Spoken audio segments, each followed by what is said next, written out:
Oke, kita balik lagi ke tutor ketiga, ya kan, masih di tutor ketiga. Sekarang kita lanjut ke work, gitu kan.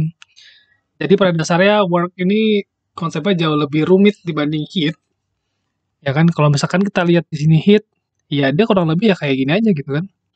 Konvensinya jelas gitu kan, terus rumusnya juga jelas. Nah, dia agak beda kayak work. Jadi kalau misalkan nanti kita nemu soal termodinamika, terutama nanti setelah kalian belajar bab 3 ya, dan nanti kalian bakal ngelihat soal-soal yang kayaknya tuh ribet banget gitu kan.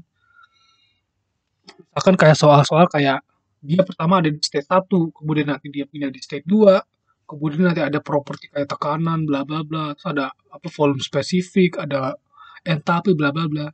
Jadi adanya properti-properti itu karena kita mau mencari yang namanya work, gitu kan.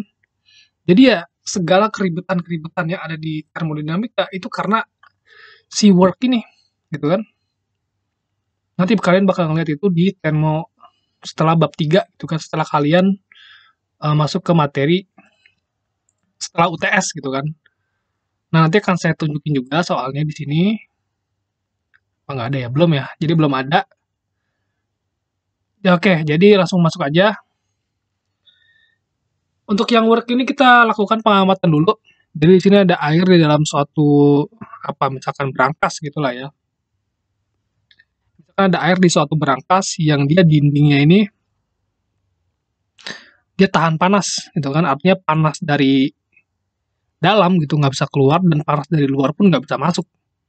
Jadi insulated gitu kan ya. Jadi Q-nya ini dia nggak bisa. Nah, ternyata kalau misalkan kita taruh gitu kan, ada sebuah kincir kita taruh di dalam sini, ternyata fakta yang kita temukan adalah energi dalam si air ini dia nambah.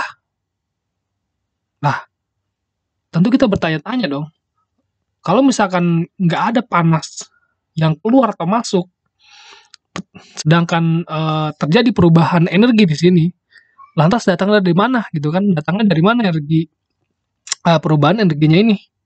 Nah, perubahan energinya ini datang dari work, yaitu work yang dilakukan oleh si pedal wheel ini, gitu. Jadi kalau misalkan nanti kalian ngelihat soal dan ada something like pedal wheel atau yang kayak piston-piston gini, intinya kalau misalkan ada something yang bergerak gitu kan ini piston ini bisa bergerak gitu kan, ini juga bisa bergerak ke atas gitu atau ke bawah juga. Itu bisa dipastikan kalau soal kalian ada work-nya, gitu kan. Beda dengan soal kayak gini. Nah, kalau silinder kayak gini kan dia nggak ada something yang bergerak di sini kan, nggak ada piston, nggak ada pedal wheel, atau nggak ada itu yang nggak ada part-part yang bergerak di sini. Artinya sudah bisa dipastikan bahwa soal-soal yang gambar seperti ini itu bebas dari work dan almost bebas dari keribetan itu, gitu kan. Tapi masalahnya adalah majority soal dari termodinamika ini adalah seperti ini. Jadi dia harus involve benda-benda yang bergerak di dalam sistemnya ini. Otomatis di sana ada work dan artinya ada keribetan gitu kan ya. Tapi nggak apa-apa, sebenarnya tuh konsepnya sih mudah aja gitu kan ya. Asalkan belajar giat aja gitu kan. Nah, jadi itu tadi, jadi kalau misalkan ada sistem, kemudian ada benda-benda yang bergerak, gitu kan, kayak gini, sudah pasti ada work-nya, gitu kan ya. Nah, itu penting tuh. Oke, jadi setelah ini kita bahas, tadi kalau usah dihapus lah ya. Kita bahas konvensinya dulu, gitu kan. Konvensinya adalah kalau misalkan work-nya itu positif, oke, nggak usah positif dulu, negatif dulu aja lah ya. Kalau work-nya adalah negatif, W-nya lebih besar dari 0, berarti work-nya ini datangnya dari luar. Jadi work yang negatif itu adalah datangnya work dari luar. Artinya kalau work dari luar berarti ini adalah work dan on the system gitu kan, on the system. Maksudnya gimana?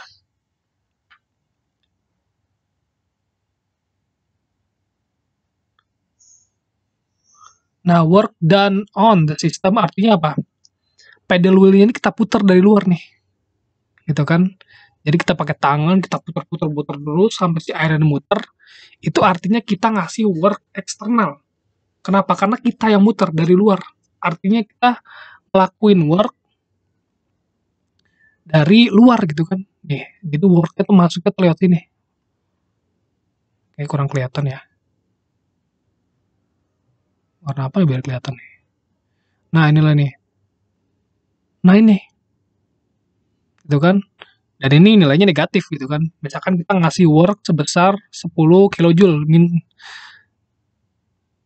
10 kilojoule gitu kan. Artinya kalau misalkan ada work min 10 kilojoule, berarti worknya ini masuk sini gitu kan. Artinya diputar dari luar gitu kan. Jadi si kincirnya ini kita putar di sini nih pakai tangan kita gitu. Nah, terus gimana kalau misalkan worknya itu positif? Artinya work lebih besar dari 0.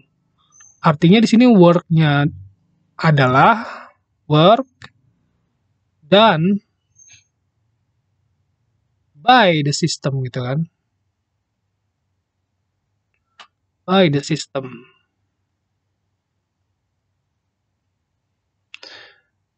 By the system itu kan. Artinya kalau tadi kita yang muter di sini kan, kita usil-usil gitu kan muter. Nah, sekarang kondisinya beda. Sekarang si work-nya ini, misalkan nilainya work-nya adalah plus 10. Artinya work-nya adalah keluar sini, balik. Artinya misalkan airnya tiba-tiba ada reaksi gitu kan sini. Nah, karena airnya bereaksi, tiba-tiba kincirnya muter tanpa kita muter pakai tangan kita. Nah, terus artinya siapa yang muter di sana? Si air gitu kan. Artinya si air yang melakukan work terhadap si kincir. Nah, karena si kincir ini diputar sama si air, artinya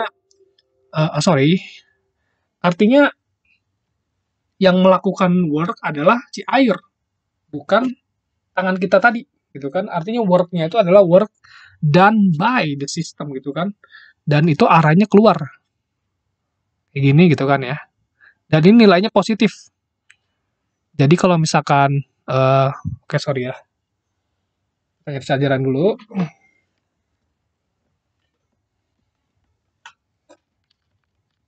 Oke. Nah, jadi kalau misalkan work-nya ini adalah dari luar, jadi si work-nya itu masuk begini, si kincir diputar dari luar, dia negatif, gitu kan. Sedangkan kalau misalkan W-nya arahnya keluar, tiba-tiba kincir muter sendiri gitu kan, W-nya sama dengan positif gitu kan, kurang lebih kayak gitu. Memang ini agak counter intuitif sih dan sangat-sangat rentan salah gitu kan, tapi intinya kalau misalkan work-nya dari dalam keluar, itu dia positif. Sedangkan kalau misalkan dari luar ke dalam, kalau misalkan kita putar gitu kan, kita putar si kincirnya itu secara manual, dia akan negatif. Which is ini agak terbalik dengan si heat gitu kan ya. Kalau heat masuk dia positif, heat keluar negatif. Di sini work dari luar masuk negatif, work keluar dari sistem positif gitu kan. Kurang lebih kayak gitu. Ya itu konvensi aja ya. Jadi hafalin aja gitu. Nanti juga lama-lama terbiasa. Oke, sekarang kita lanjut ke pembahasan selanjutnya. Tadi konvensinya udah jelas. Nah, sekarang kita amati satu konsep penting dalam termodinamika. Tadi kan di awal di kinetic energy, di sini kita lihat kalau rumus work-nya itu adalah F kali ds. Nah, masalahnya rumus work sama dengan F kali S ini, dia agak kurang cocok untuk dipakai di termodinamika pada dasarnya. Nah, work F kali S ini sebenarnya lebih cocok dipakai di bahasan-bahasan kayak mekanika. Misalkan kita ngebahas tentang apa benda yang berakselerasi, benda yang berhenti, atau benda yang tiba-tiba jatuh dari luar angkasa gitu kan ya. Itu cocok, karena emang scope-nya itu mekanika gitu kan. Nah sekarang, masalahnya adalah yang kita bahas di termodinamika itu mungkin bukan sebuah benda yang jatuh dari awan gitu kan, tapi sebuah benda yang misalkan terkompres gitu kan, atau misalkan benda-benda yang dia mengembang, expand gitu kan, seperti dalam silinder kayak gini. Maka konsep W sama dengan F kali S ini harus disesuaikan dengan konsep yang lebih cocok sama termodinamika, gitu kan. Dan itulah nanti kalian akan dapat rumus W sama dengan P kali V. Sebenarnya rumus W P kali V ini sama aja kayak ini, gitu kan. Tapi rumus W sama dengan P kali V itu lebih cocok untuk sistem-sistem yang berhubungan dengan termodinamika, gitu kan. Oke, jadi kurang lebih kayak gitu. Sekarang kita cari tahu dari manakah rumus si P kali V ini, gitu kan. Jadi ini bakal dibahas. Nah, rumus P kali V ini dia diturunin dari rumus ini juga. Pada dasarnya gitu lah ya, dia diturunin dari rumus F kali S juga gitu kan. Cuma nanti kita sesuaikan dengan kondisi yang banyak terjadi di termodinamika, yaitu kondisi sebuah silinder yang mengembang atau mengempis gitu kan, expand atau compress gitu kan. Oke, jadi kita tulis dulu W, rumus dasarnya F kali S. Nah, kalau misalkan kita lihat di silinder gitu kan ya, kita bisa tahu gitu ya dari fisika dasar kalau tekanan gitu kan ya, misalkan ada tekanan di dalam sebuah silinder gitu. Nah, tekanan itu adalah gaya per satuan luas. Gitu kan. Jadi berapa sih? Jadi F di sini adalah gaya yang dikerahkan oleh si silinder ini untuk menekan si piston ini. Nah, misalkan sebuah udara gitu lah ya, udara di dalam silinder ini tiba-tiba expand gitu kan seperti dalam mesin. Nah, udaranya ini dia kan mendorong piston ke sini, artinya dia ngasih gaya gitu kan. Nah, dari situ kita juga tahu kalau si silinder ini punya lebar gitu kan ya, punya luas gitu di sini.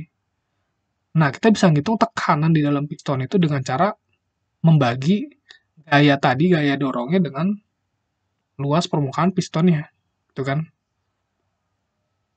Artinya adalah, nah ini kalau kita susun ulang, F sama dengan P kali A. Which is, kalau kita masukin lagi di rumus awal tadi, gitu kan, rumus ini, jadi F di sini adalah P kali A, gitu kan. Nah, sekarang gimana dengan si S ini? Nah, tadi kan kita lihat ya, work itu adalah gaya dikali perpindahan. Misalkan si pistonnya ini di sini, kemudian dia berpindah ke sini, which is dia berpindah sejauh delta S, gitu kan? Kemudian dia dikenai sebuah gaya, tadi F. Nah, untuk menyesuaikan konsep ini, bisa kita lihat di sini kita pakai, ya kan kita pakai yang namanya rumus luas permukaan. Nah, masalahnya kalau luas permukaan ini kita kali dengan si S ini, bisa kita lihat gitu kan. Jadi ini, ya kan, permukaan silinder ini dikali dengan si S, apa yang terjadi? Kita akan dapat volume. Volume di mana si work-nya itu bekerja gitu kurang lebih lah. Ini nih. Karena kan work-nya itu cuma bekerja dari sini ke sini gitu kan. Artinya rumusnya ini bisa kita simple lagi menjadi P kali V besar gitu kan. V besar ya. Nanti soalnya ada V kecil juga. Jadi kurang lebih kayak gitu kan. Datangnya tuh dari mana ya, dari kayak gitu. Nah, gitu kan A kali S gitu. Ya karena A-nya adalah ini, S-nya adalah ini, dapatlah A kali S sama dengan V. Yang V yang terjadi adalah volume yang terjadi sepanjang si work-nya itu bekerja gitu kan. Dapatlah nih rumus W sama dengan PV yang nanti bakal kita banyak pakai di termodinamika gitu kan. Kita lihat dulu, ini kurang lebih udah 14 menit ya. Jadi saya stop sampai sini. Nanti soal latihan ini bakal ditaruh terpisah dengan ini. Oke, terima kasih.